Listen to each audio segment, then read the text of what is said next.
श्री लिंग महापुराण कथा अर्थात श्री रामलिंग महापुराण कथा।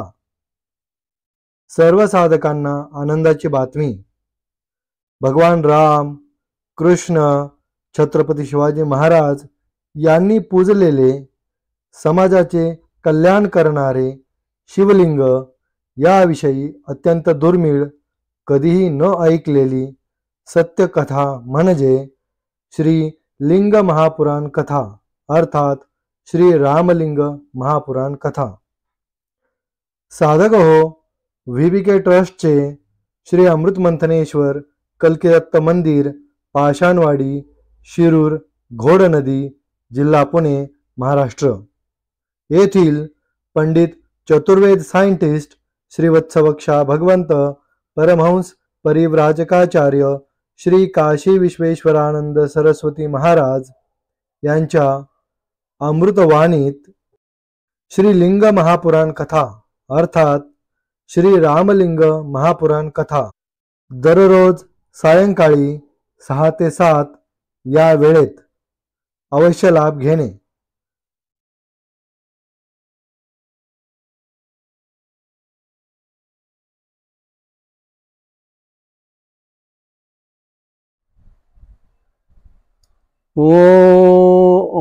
ओम वक्रतुंड महाकाय सूर्यकोटि समप्रभ निर्विघ्नं कुरु मे देव सर्वकार्येषु सर्वदा। ओम गुरु ब्रह्मा गुरु विष्णु गुरुदेवो महेश्वरा गुरु साक्षात् परं ब्रह्म तस्मै श्री गुरवे नमः।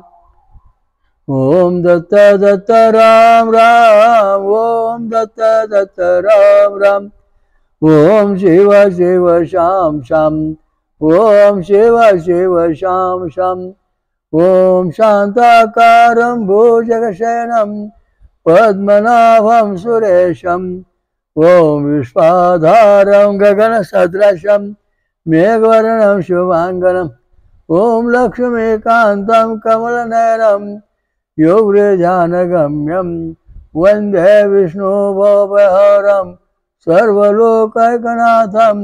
ओम शांती। आज आपण श्रीलिंग महापुराण अर्थात श्री रामलिंग महापुराण याच्याबद्दल आतापर्यंत थोडंफार विचार केलं। आता पुढं थोडंसं पुढचा पण भाग थोडा पाहणार आहोत। योग सिद्धी प्राप्त पुरुषांचे लक्षण, साधू धर्माचा स्वरूप, भगवान शिवाचे साक्षात्काराचे उपायांचे वर्णन तथा भक्तिभावात श्राद्धाची महत्ता हे अति महत्वाचे मुद्दे वर सांगितले। आता याला आधारित धरून याला स्पष्टीकरण पुढे केलेलं आहे।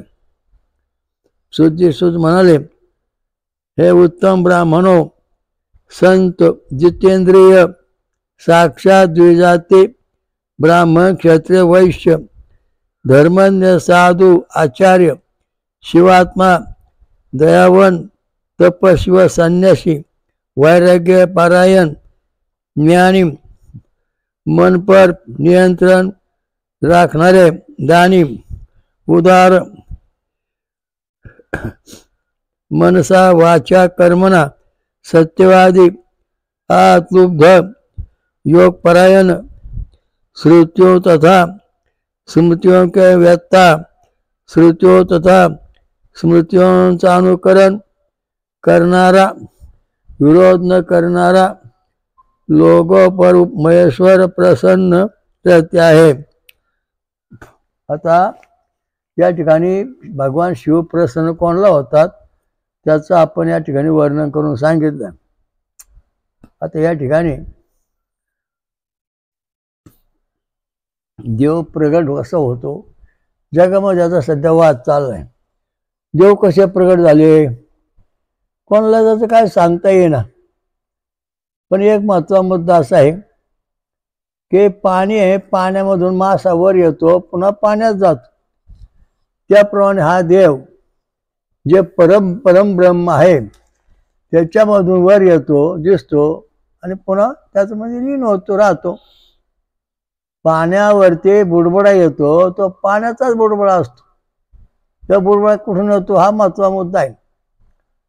तशा प्रकारचा हा जो परमात्मा आहे, जे परमब्रह्म आहे, त्याचा कधी नाश होत नाही, जन्माला येत नाही, आणि त्या ठिकाणी हा स्वयमेव स्वयंसिद्ध परमेश्वर स्वतःच प्रगट होऊन वर येतो. आणि हे सगुण निर्गुण निराकार परमेश्वर सगुण सागर कसा काय होतो?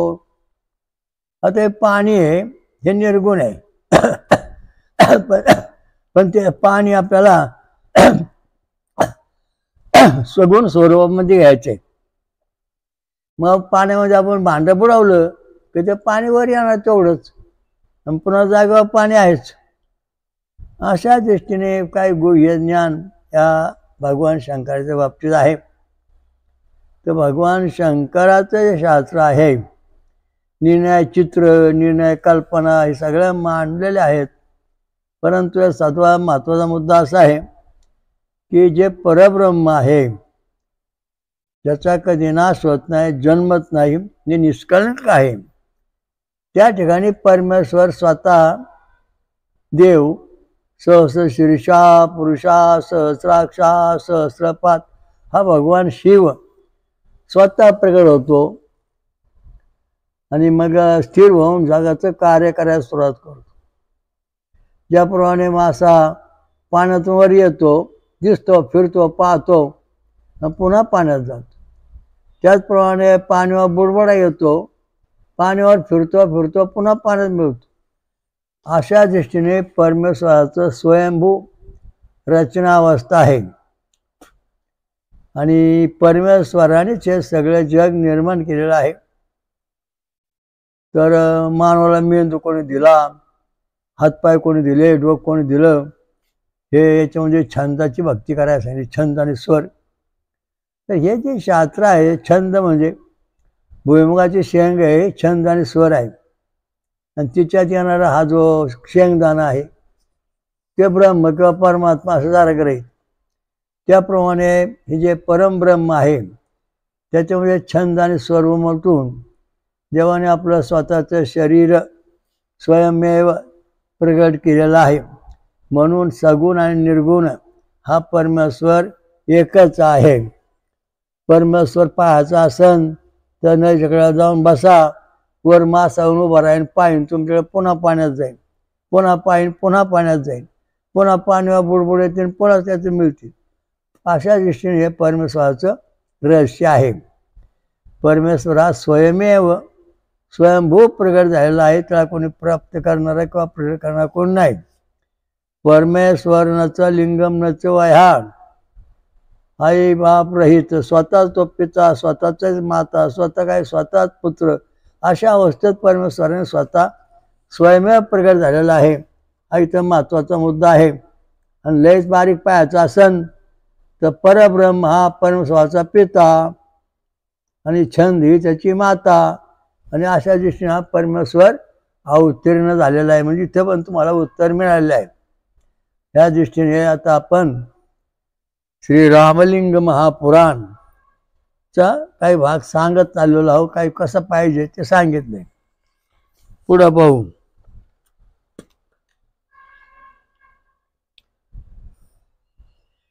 सत शब्दाचा अर्थ ब्रह्म आहे, जो अंतकाळी ईश ब्रह्म को पाहतो वे ब्रह्म सायुज को प्राप्त होता है. यासाठी ऐसे महात्मा संत कहले जाते आहे. यांना महात्मा संत म्हटले जातं. महात्मा संत म्हणजे निर्व्यसनी, सोमरस पिणारे, निराहारी राहणारे, हे महात्मा संत आहेत. बाकी संत नाहीत.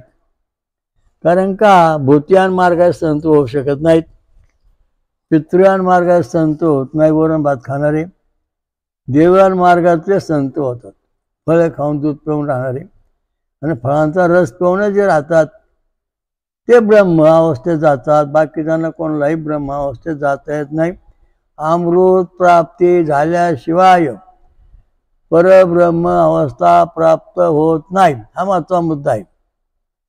आणि गप्पा मारून चालत नाही, प्रत्यक्ष प्रमाणावर अभ्यास करावा लागतो. तो अभ्यास केल्यानंतर आपल्याला सत्य जे आहे ते ब्रह्म आहे, ब्रह्म सत्यम, आणि जग नित्यानित्यम, जग येतं जातं येतं ब्रह्म हटत नाही. अशा दृष्टीने आपण विचार केल्यानंतर आहे हा परमेश्वर या परब्रह्म जे आहे त्याच्या छंद तयार करायला आणि त्या छंदात आपलं स्वतःचं पुन्हा अस्तित्व तयार करून प्रगट झाला. ओम सहस शीर्षा सहसाक्षात सहसात परमेश्वर. आणि हा जो परमेश्वर आहे तो सनातन वैदिक विश्व हिंदू धर्माचा प्रमुख देव आहे. या देवाची प्रत्येकाने भक्ती केली पाहिजे. हाच परमेश्वर शिव आहे आणि हाच परमेश्वर शिवलिंग आहे. शिवलिंग म्हणजे छंद आणि स्वर याची जी काया तयार होते त्याला लिंग म्हटलेलं आहे. आता थोडक्यात सांगायचं शेंगदाण्याचं टरपल हे लिंग आहे आणि त्याच्यामध्ये शेंगदाण्याचा तो शिव आहे. अशा दृष्टीने सगळी गुंतागुंत रचना अगदी सोपी सरळ आहे, पण अर्थ लावून बडबड करणं उपयोग नाही.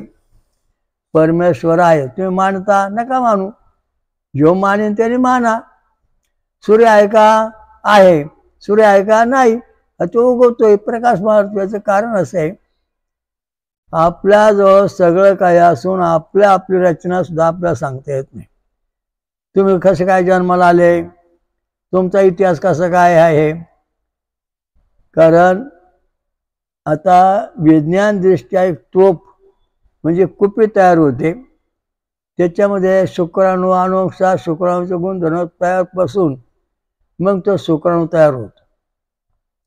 तसं व्याजामध्ये छंद तयार होतो, उष्णिक छंद वृषभ स्वर, आणि त्या छंदाचं स्वरूप म्हणजे कुपीसारखं तयार होतं, शंखासारखं, आणि त्याच्यामध्ये ब्रह्म अनुवंशिकता आणि सगळ्या गुण त्या शुक्राणूच्या कुपीत मिळाल्यानंतर शुक्राणू तयार होतो. म्हणजे शुक्राणू निर्माण होण्याकरता तुम्हाला छंद आणि स्वराची गरज आहे. ती जर तुम्हाला समजली नाही तर तुमचं सगळं जीवन व्यर्थ आहे. कारण छंद आणि स्वर याचंच प्रत्येकाचं माणसाचं जीवन आहे, छंद आणि स्वर. 84 लक्ष योनी जरी पाहिल्या तरी त्या छंद आणि स्वराच्या बाहेर नाही त्यात आहेत. आणि ज्या छंदाच्या छंद आणि स्वरांना सोडून गेल्या त्या नष्ट झालेल्या आहेत. उदाहरणार्थ भुईमुगाची शेंग घेतली, हिच्यावरती टरपल आलं छंद आणि स्वराचं, आज शेंगदाणा प्रगट झाला, चांगला उत्तम.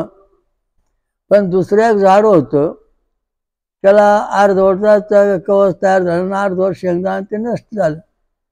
कारण का? तर आपला जो छंद आणि स्वर आहे तो छंद आणि बृषी देवता छंद आणि स्वर ही चतुसूत्री आहे. याच्याशिवाय तुमचा जन्म होत नाही किंवा तुम्ही प्रगट होत नाहीत. प्रत्येक जीव छंद, अमेबा प्राणी घ्या. आता अमेबा प्राणी घेतला ना तुम्ही, एक पेशी प्राणी, एक पेशी प्राणी म्हणजे कोणता छंद आणि कोणता स्वर आहे. उष्णिक छंद आणि वृषभ स्वर हा अमेबा प्राण्यामध्ये आहे. आणि म्हणून अमेबा प्राण्याचे पुन्हा केंद्र तयार होऊन दुसरा अमेबा, तिसरा अमेबा, चौथा अमेबा असं तयार होतो.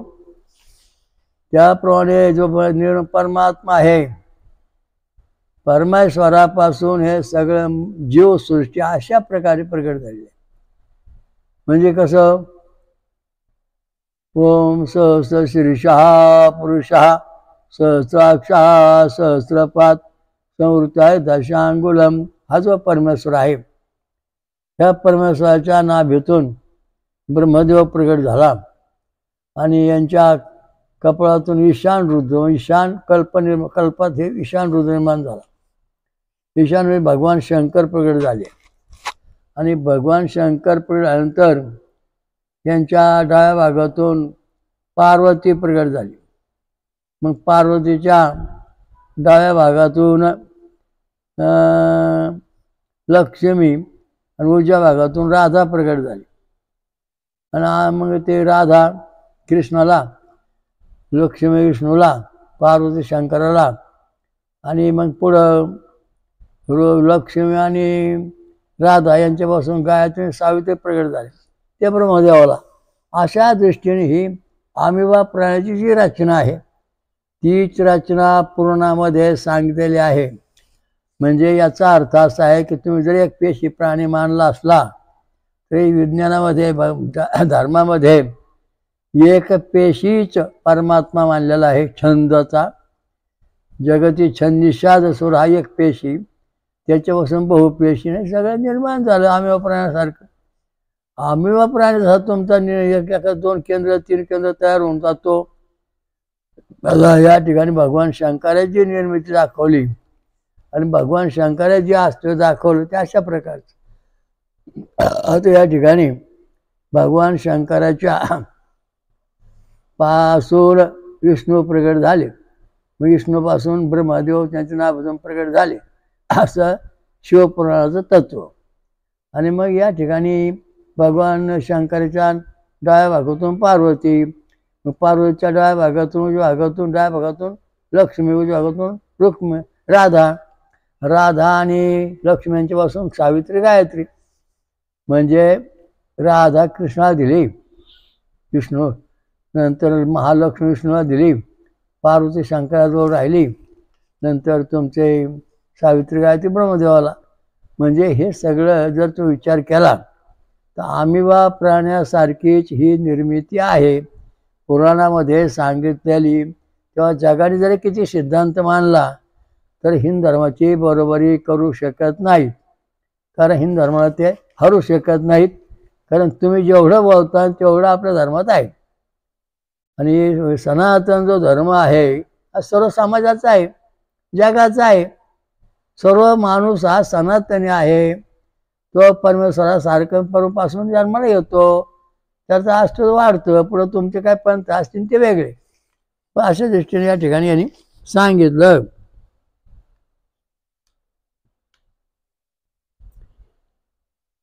दस इंद्रियांना विषय भोगमय तथा पूर्ववर्णित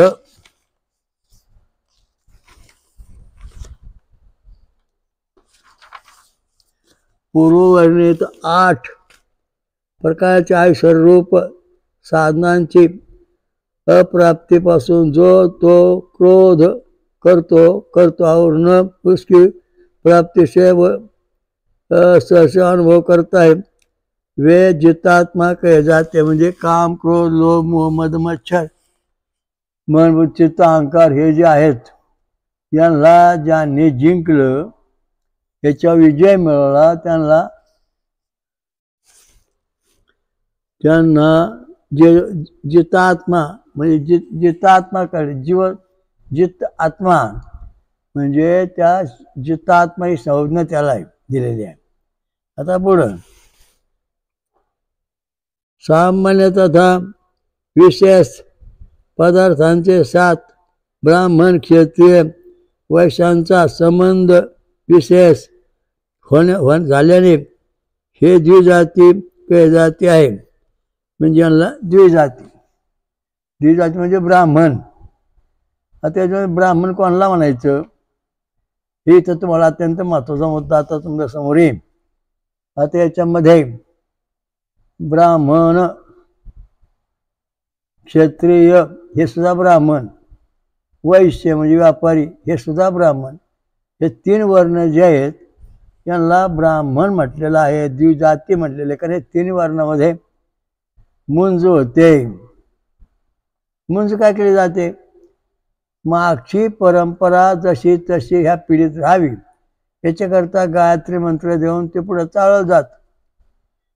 समजा आपण आता शिवाय भुईमुग लावला, परत त्याला तशा शेंगा आल्या, पुढं तो लावला, पुन्हा शेंगदाणा, पुन्हा तशा शेंगा आल्या.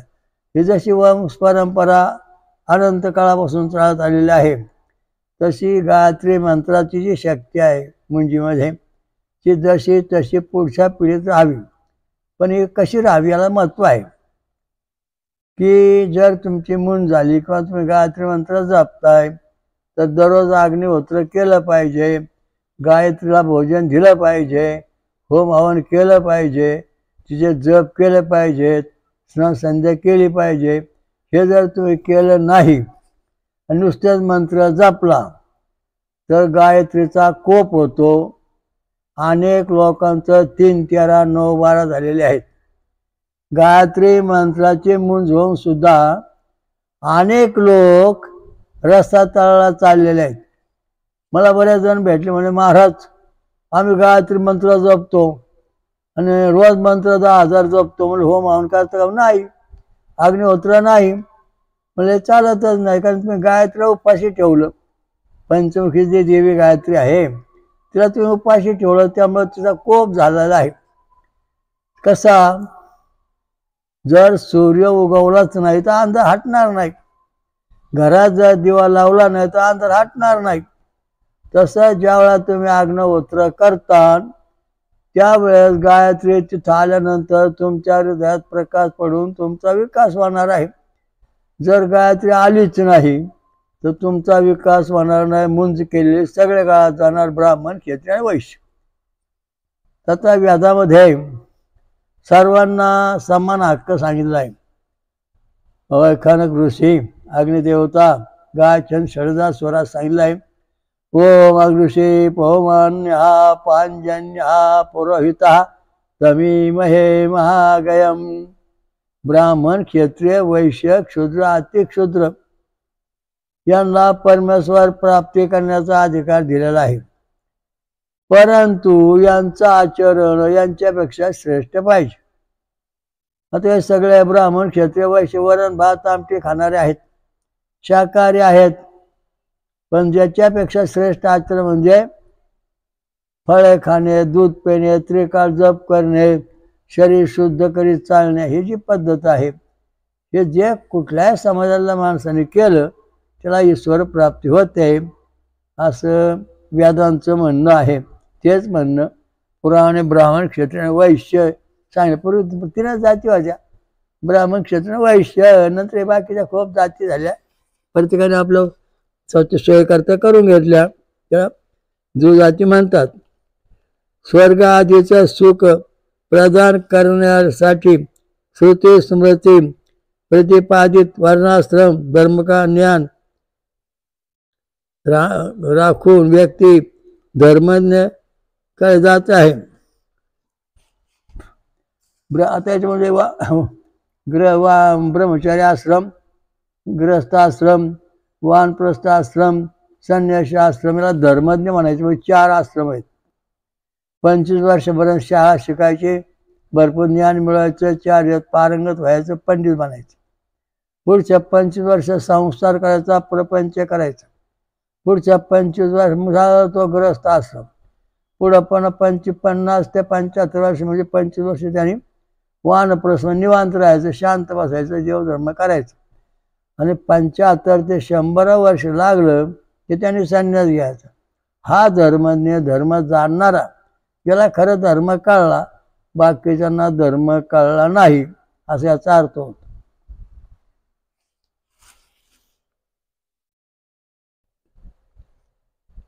विद्याची साधना करण्यासाठी, कारण गुरुचे हित करणारा ब्रह्मचारी साधू तथा विहित कर्मांची साधना करणारा गृहसाधू म्हणतात.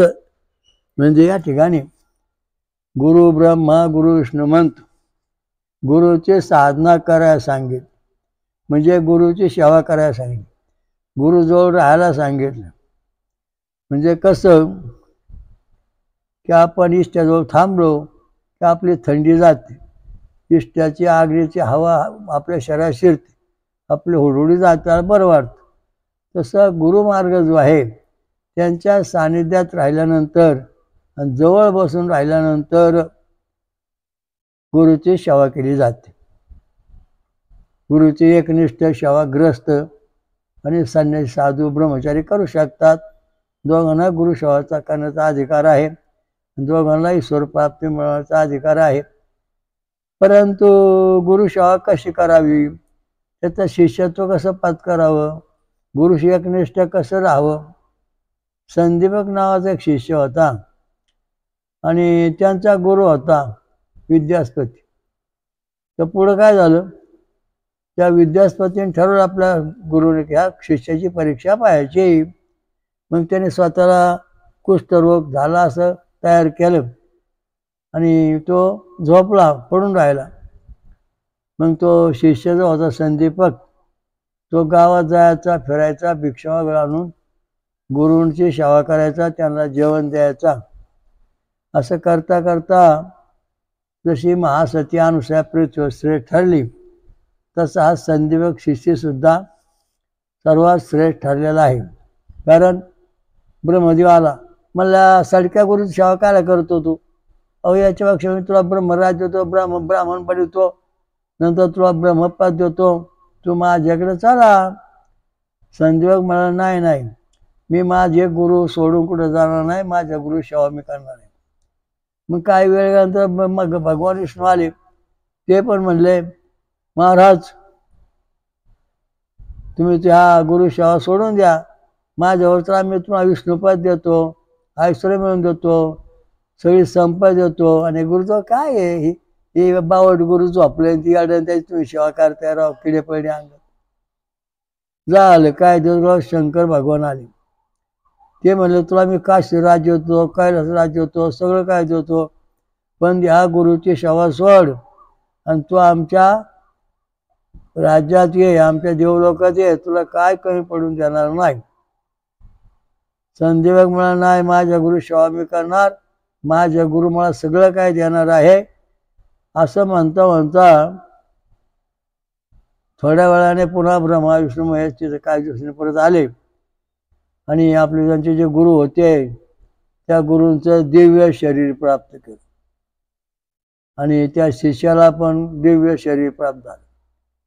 कारण गुरुसेवा जी आहे ती अशा एकनिष्ठतेने केली जाते. इथं कशी गुरुसेवा आहे, काय तुम्ही गुरु केला का, हा केला ना, त्याला काही चमत्कार दाखवता येत नाही, नमस्कार नाही, मला गुन्हा ये ना, सोडा त्याला चालेल दुसरं पळत, हा तो चमत्कारी गुरु ना, अवलय पाहिजे जातो आम्हाला झालं तसं झालं. काय दिवस त्याचे चमत्कार पाहिले, पुढे त्याचे चमत्कार बंद झाले, खायला मिळालं त्याला सोडून 30 टक्के पळाले. सध्या गुरुमार्गाची बॉम्ब झालेली आहे. एकनिष्ठ गुरुमार्गात कोणी राहिलेलं नाही. राजकारणातले गुरु त्याला स्वतः सोडून लोक पळतात, पक्षांतर करतात, हे स्वतः गुरुचे गुरुनिष्ठ नाहीत, देशनिष्ठ नाहीत, ऐश्वर्यनिष्ठ नाहीत. कारण देशाचं कल्याण करायचं किंवा गुरुचं सामर्थ्य मिळवायचं म्हणजे त्या गुरुशी आपण एकनिष्ठ राहिलं पाहिजे, तेव्हा आपला ऐश्वर्य, संपत्ती, ज्ञान सगळ्या गोष्टी प्राप्त होतात. तर या ठिकाणी जे काही गुरुमार्ग आहेत आपले सध्याचे, यांच्यामध्ये गुरुंना मारणे, त्रास देणे, त्यांची इष्टलू बनवून खाणे, अशा प्रकारचे शिक्षण गुरु सध्या समाजात मध्ये आहेत. त्यामुळे हे गुरुमार्ग पक्के नाहीत. संदीपक शिष्यासारखा शिष्य असन आणि गुरु सेवा करीत असन तरच तो शिष्य आता देवलोक मान्य करतात, बाकीचं कोणी मान्य करीत नाही. असं याच्यामध्ये गुरु रहस्य थोडक्यात सांगितलं तुम्हाला. पुढं वना तपस्या साधना करण्याचे वैखनक साधू एवं योगाची साधना करने तथा यति धर्मात परायण होने से शक्ति व्यक्ति साधु कहा जाता है. वैखानक साधू नंतर यती, वनात बसून एकांतात भक्ती करायची. आता एकांतात भक्ती करतात, काय हिमालयात राहतात साधू, काय आरोली पर्वतात, काय हिंदुकुश पर्वतात, काही सातपुडात, कुठे चित्रकूटात, काही हिमालयामध्ये, काही आरोलीच्या हिष्टायद्रीत, काही गिरनार, असे साधू बरेच आहेत. फळं खाऊन कंदमूळ राहणारे आणि गुरुशी एकनिष्ठ सेवा करणारे, त्यांना परमेश्वर प्राप्ती होते, इतरांना होत नाही. कारण गुरुला शिव्या देणे, गुरुला मारणे, गुरुला सोडून जाणे, गुरुपासून लांब पळून जाणे, गुरु चांगला म्हणून संपून सोडून द्यायचे, असे भगवान रामप्रभूने हनुमंताला विश्वरूप दाखवलं आणि रामगीता 1000 श्लोकांची सांगितली. विद्येमुक्त, जीवनमुक्त, ओंकार रहस्य एवढं सांगून झाल्यानंतर रामप्रभूने त्याला विचारलं, म्हणला हनुमंताला म्हणजे मारुतीरायाला, हे हनुमंता, मी सांगितलेलं तुला पटत असलं तर तू माझा शिष्य म्हणून राहा. जर माझं तुला पटत नसतं मला सोडून तू दुसरीकडे जा. मारुतीरायाला खूप वाईट वाटलं. मारुतीराया म्हणला, महाराज, हजारो जन्मामध्ये मी तुमची सेवा करीन, बाकीचं काहीच करणार नाही. मग रामप्रभूने त्यांना चिरंजीव होण्याचा आशीर्वाद दिला. हे गुरुमार्गाचं रहस्य आहे. गुरुमार्गाशी एकनिष्ठ राहणे, त्याची सेवा करणे, वैशानक येते वनात राहणे, वनात म्हणजे एकांतात राहणे, जे मिळेल ते खाणे आणि जगणे, याला म्हणतात साधू. आता बाकी साधू दररोज गावात फिरतात, काय काय करतात माहीत नाही, तुम्ही ठरवा. परंतु जे खरे साधू आहेत ते गावाकडे जरी आले तर 4-5 घरं भिक्षा मागणार, नाही मिळाले तर उपाशी राहणार, असे साधू आहेत. म्हणजे हे जे साधू आहेत 5 घरातच भिक्षा मागणार, 6व्या 7व्या घराकडे जाणार नाहीत, हे खरे साधू. आता इथं सकाळी खोळूम एकदा ते कटोरं घातलं का चालला वाजीत, 50 घरं समजत नाही, 100 घरं समजत नाही. म्हणजे हे लोभी साधू आहेत, हे ईश्वर प्राप्ती साधू नाहीत. असं कोण म्हणतं? लिंगपुराण, श्री रामलिंग पुराणातील महापुराणात सांगितलेलं आहे. मला खात्री करायचं वाचून बघा, मग तुम्हाला कळेल. वैखानक साधू, यती साधू, वनात राहणारे सगळे साधू. आता बंगला बांधून, घर बांधून असे राहणारे साधू हे साधू नाहीत. हे समाजाला आपलं काय ते वाकडं तिकडं सांगून ज्ञान देणारे साधू. खरे साधूचं रहस्य काय? काल आपण पाहिलं, योग अभ्यास करणारे खरे साधू जंगलात जातात. ज्याप्रमाणे सूर्यओळा अंधाराचा नाश होतो, त्याप्रमाणे जे साधू खरे भक्ती करणारे तपस्वी आहेत त्यांच्या जवळून आपण फिरू गेलो की आपले कामं होतात, देव प्रसन्न होतात. त्या साधूला प्रश्न विचारायची गरज नाही. असे साधू तपस्वी साधू, त्या साधूंचं महत्व असं आहे. जंगलात राहून कंदमुळे खाणे, फळं खाणे असे साधना करणारे ब्रह्मज्ञान मार्गाचे साधू परमेश्वर प्राप्तीला योग्य आहेत.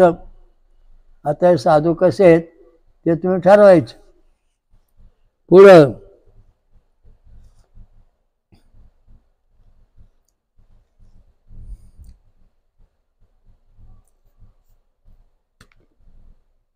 या प्रकारे अपने अपने आश्रमां के धर्मों का आचरण करने से गृहस्थ, ब्रह्मचारी, वानप्रस्थ तथा यती हे सभी साधू आहेत.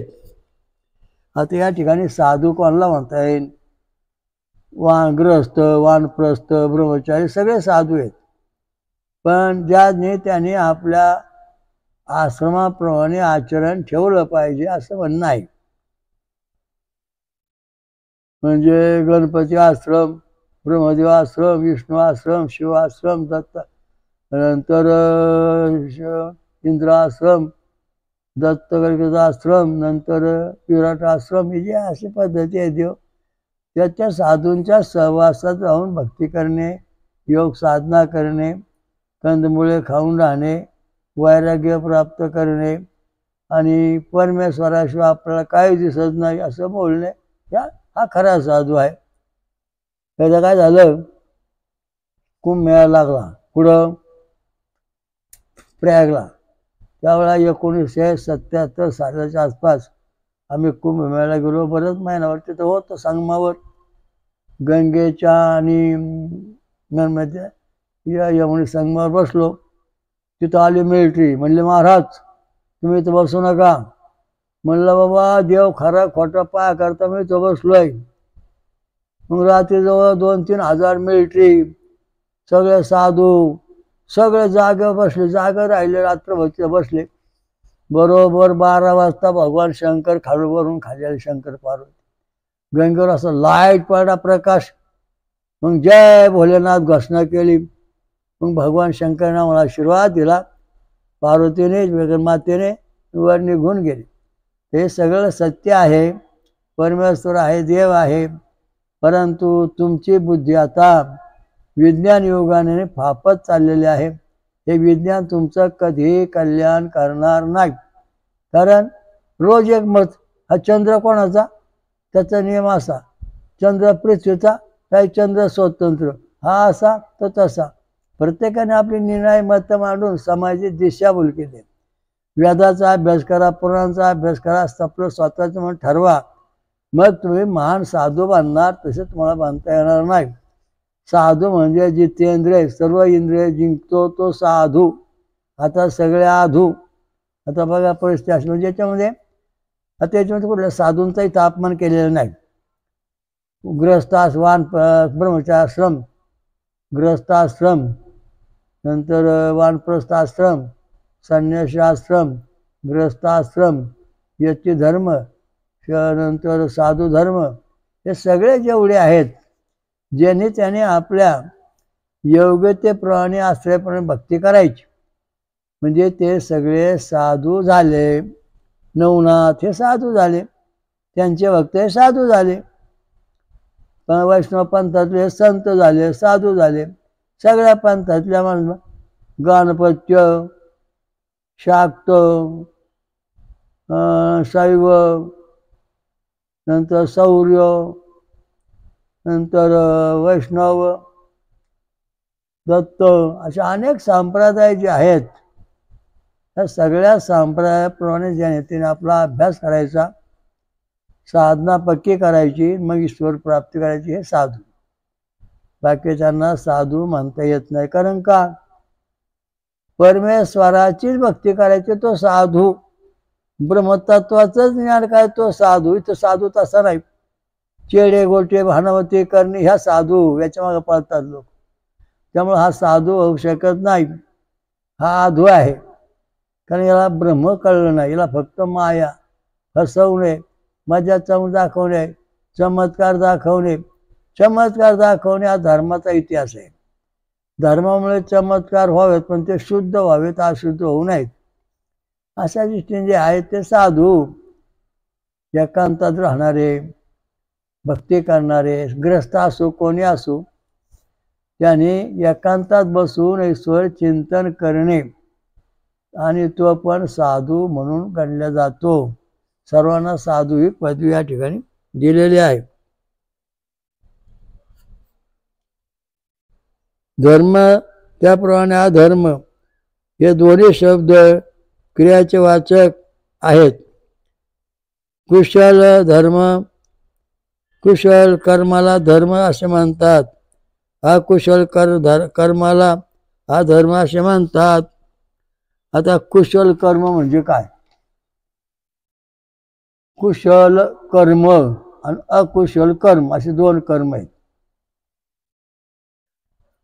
फळ खाणे, सोमरस पिणे आणि परमेश्वर चिंतन करणे, याच्याशिवाय दुसरं काही ना ठेवणे. परमेश्वर एकम सत, एकच परमेश्वर आहे. बाकीचे कुठले देव धर्म कुठला विचार न करणे, ब्रह्म ब्रह्म अशा अवस्थेत जो राहतो तो कुशल तो कुशल धर्म आहे. आणि हा कुशल धर्म म्हणजे हा वेगळा तो वेगळा, हा गणपती, हा ब्रह्मदेव, हा विष्णू, हा शंकर, हे चेडे, हा गोटे, हे भानवती, हे करणी, हे अकुशल धर्म आहेत. यांच्या नादी लागून तुम्हाला ईश्वर प्राप्ती, शिवप्राप्ती कधीच होणार नाही. कारण हे तुम्हाला मोहर टाकून वर जाऊन देत नाहीत. म्हणून कुशल धर्म म्हणजे योग धर्म. ओम भू ओम भा ओम स्वा ओम महा ओम जना ओम तपा ओम सत्यम ओम तत्सवितुर्वरेण्यं भर्गो देवस्य धीमहि धियो न प्रचोदयात्. ओम एकदन्ताय विद्महे वक्रतुण्डाय धीमहि तन्नो दन्तिः प्रचोदयात्. ओम लं ओम शं शं शं ओम चतुर्मुखा विद्महे हंसारूढाय धीमहि तन्नो ब्रह्मा प्रचोदयात्। ओम बम बम यम रम लम। ओम नारायणाय विद्महे वासुदेवाय धीमहि तन्नो विष्णु प्रचोदयात्। ओम रम डम ढम नम तम थम पम फम। ओम तत्पुरुषाय विद्महे महादेवाय धीमहि तन्नो रुद्रः प्रचोदयात्। ओम यम ओम कम खम गम गम नम चम चम टम ठम। ओम सहस्रनेत्राय विद्महे वज्रहस्ताय धीमहि तन्नो इंद्रः प्रचोदयात्। ओम हम वीरुलाय महा। ओम सर्वविद्महे ब्रह्म सरस्वती विद्महे ब्रह्म धीमहि तन्नो देवी प्रचोदयात्। ओम क्लां क्लीं क्लीं क्लों क्लीं कहा। ओम दिगंबराय विद्महे अवधूताय धीमहि तन्नो दत्तं मोक्षम्। ओम विश्वरूपाय विद्महे निरंजनाय धीमहि तन्नो विराटः प्रचोदयात्। ओम कम ओम वीरुलुलुयाय ओम हा। ओम कम खम गम घम नम चम अलक्ष्याज्ञम। ओम महाज्वाला विद्महे अग्निदेवाय धीमहि तन्नो अग्निः प्रचोदयात्। ओम आपो ज्योतिरस्वामृतं ब्रह्मर्भुर्भास्वरम्। हा कुशल धर्म। गायत्री छंद षडजा स्वरा, कृष्णेक छंद वृषभ स्वरा, अनुष्टुप छंद गांधार स्वरा, बृहच्छंद मांदन स्वरा, पंक्ति छंद पंचम स्वरा, त्रिष्टुप छंद दैव स्वरा, जगती छंद निशा स्वरा।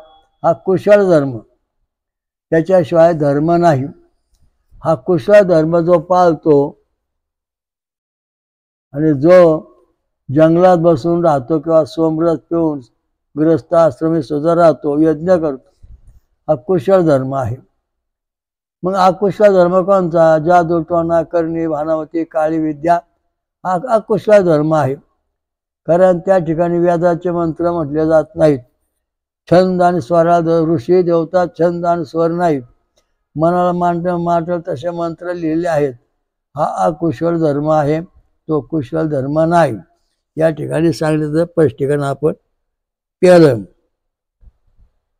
महत्वयुक्त हे धर्म शब्द धारणाचे अर्थात म्हटलं गेलं आहे। त्याचप्रमाणे असाधारण धारण न करणे, उद्देश के कृतको कर्म धर्म कालाय कर्म सत्य कर्म असत्य कर्म। या ठिकाणी सांगितले तुमचं सत्य कर्म काय? दोन माणसं तुमच्या आली भूक लागली, त्यांना तुम्ही मदत केली, तुमचं सत्य कर्म। दोन माणसं तुमच्या आली, त्यांना पैसे लुबाडून गेले, त्यांना हाकून दिले, तुमचं असत्य कर्म। असं या ठिकाणी कर्माची दिशा आहे। सांगायला फार वेळ आहे, पण थोडक्यात सांगितलं तुम्हाला की कर्म म्हणजे कसं, शुद्ध कर्म कसं, अशुद्ध कर्म कसं आहे ते आता आपण पाहिलेलं आहे। तर त्या दृष्टीने हे सगळं आहे महत्वाचा मुद्दा। ज्याच्या ज्या अभिष्टाची प्राप्ती आहे हो, त्याला आचार्य लोक धर्म म्हणतात। तसा ज्यापासून अनिष्ट फलकी प्राप्ती हो, त्याला आचार्य लोक अधर्म म्हणतात। आता आंब्याचं झाड लावलं, त्याला चांगले आंबे आले, म्हणजे हा या ठिकाणी अभिष्ट धर्म झाला। पण त्याच आंब्याला जर किडके सडके आंबे आले तर हा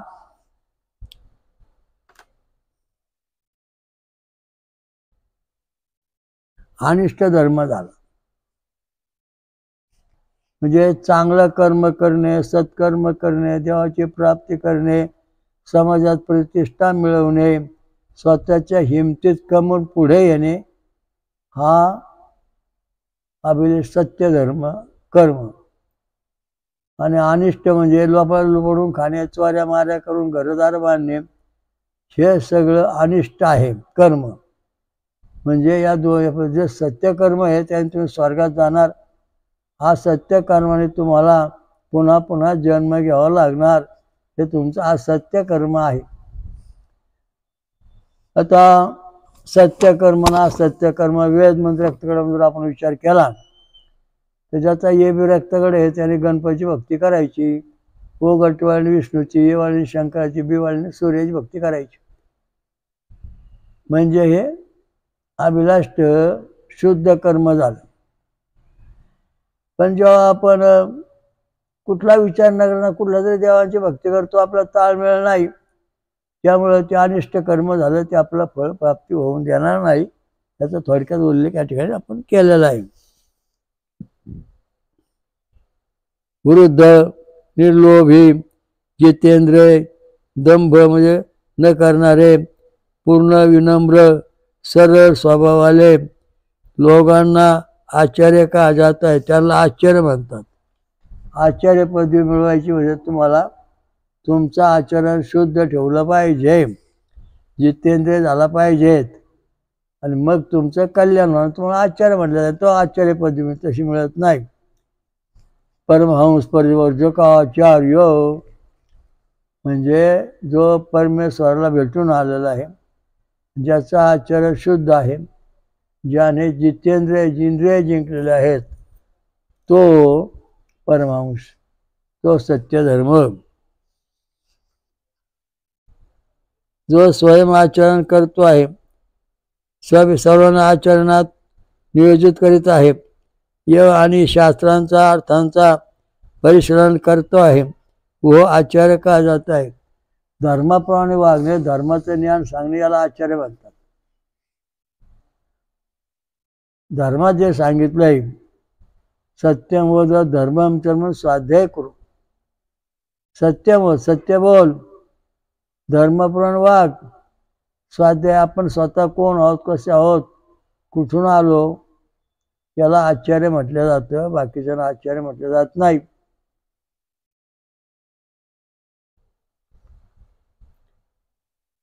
वेदांचा श्रवण करणे वाले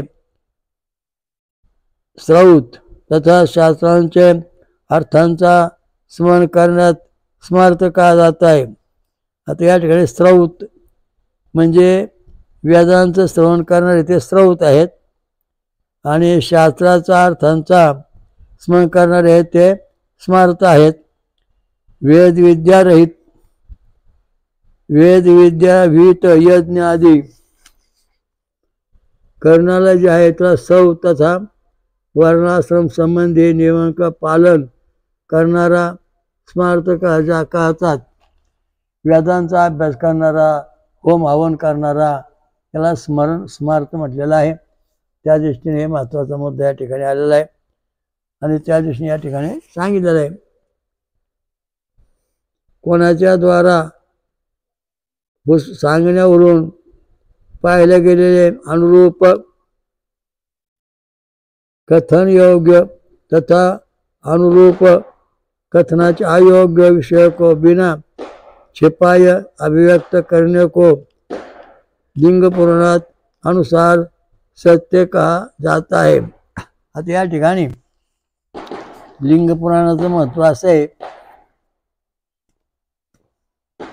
रस्त्याने माणूस चालला, अहो तो माणूस पाहिला का? हो पाहिला. बरं, कसा होता? डोक्यावर टोपी होती आणि त्या दृष्टीने तो चालला होता, हे सत्य.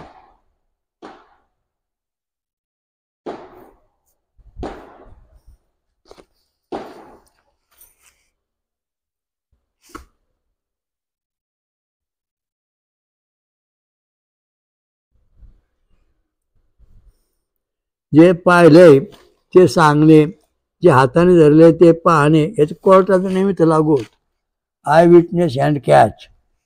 समोर मारामारी चालली आणि तुम्ही ती सोडवली, म्हणजे धरली, नंतर त्याला सोडवली, पाहिली, सोडवलं, तर त्याला आय विटनेस म्हणजे तुम्ही प्रत्यक्ष पाहिले, हँड कॅच म्हणजे तुम्ही त्याला प्रत्यक्ष धरले, त्याला सत्य म्हणतात. म्हणजे आणि तुम्ही कुठेतरी कोणतरी सांगतो, अहो त्या डोंगराच्या पलीकडे ना लय मारमार झाली हो, आपण तर काय पाहिली नाही, आणि ते जे अफवा पसरते याला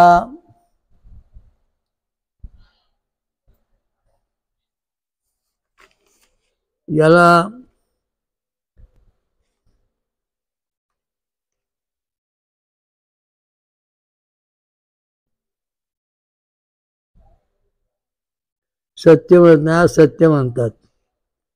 ब्रह्मचर्य पाळणे, मौन पाळणे, निराळ राहणे, अहिंसा पाळणे तथा